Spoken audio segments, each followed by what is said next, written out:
ഞാൻ ഇവരെ ഈ പ്രവർത്തകരോടൊക്കെ പറയുന്ന ഏറ്റവും പ്രധാനപ്പെട്ട കാര്യമാണ്, ഉറങ്ങുന്നവർക്ക് മിനിസ്ട്രി ഇല്ല.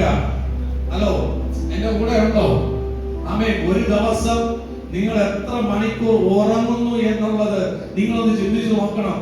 രാവിലെ എത്ര മണിക്ക് എഴുന്നേൽക്കുന്നു എന്ന് നിങ്ങളൊന്ന് ചിന്തിച്ചു നോക്കണം. പ്രിയരെ, ബൈബിൾ പറയുക, ഒരു നാഴിക നേരം പോലും ഉണർന്നിരുന്ന് പ്രാർത്ഥിപ്പാൻ ആമേൻ നിങ്ങൾക്ക് കഴിയുന്നില്ല എന്ന് ശീമോനോട് ചോദിച്ച ഒരു സമയം അവന്റെ ജീവിതത്തിനകത്തുണ്ടായിരുന്നു. എന്നാൽ മാളിക മുറിക്കകത്ത് 10 ദിവസം ഉറങ്ങാതെ ഉണർന്നിരുന്ന് കാത്തിരിപ്പാൻ ശീമോൻ തയ്യാറായപ്പോൾ ശീമോനെ പത്രോസാക്കി മാറ്റി, അവന്റെ മിനിസ്ട്രിയുടെ ലെവലുകളെ മാറ്റി, അവനെ രാജ്യം അറിയുന്ന ഒരു അപ്പോസ്തലനാക്കി മാറ്റിയിട്ടുണ്ടെങ്കിൽ ഇന്ന് പകൽക്കാലം ഞാൻ പറയട്ടെ പ്രിയരെ, സ്വപ്നമുണ്ടായാൽ മാത്രം പോരാ, പ്രവചനം കേട്ടിട്ട് മാത്രം കാര്യമില്ല, ദർശനം കണ്ടിട്ട് മാത്രം കാര്യമില്ല. അവൻ അതിനനുസരിച്ച് പോരാടണം. ഉറക്കത്തിനെതിരെ നീ പോരാടണം.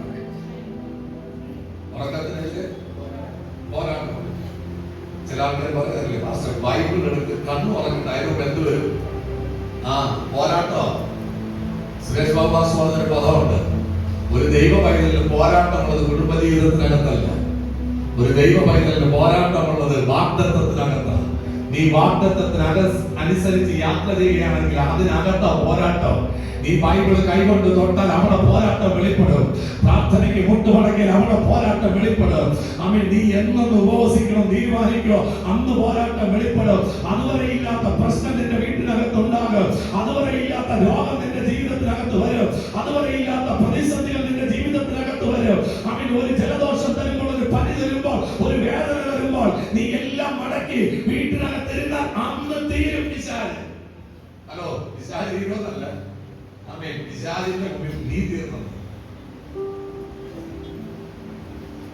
ഹല്ലേലൂയ.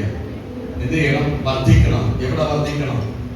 അതുകൊണ്ടാ ബൈബിൾ എഴുതി വെച്ച്, കാത്തിരിക്കുന്നവർ ശക്തിയെ പുതുക്കും, അവർ കഴുകനെ പോലെ ചിറകടിച്ച് പറന്നുയരും.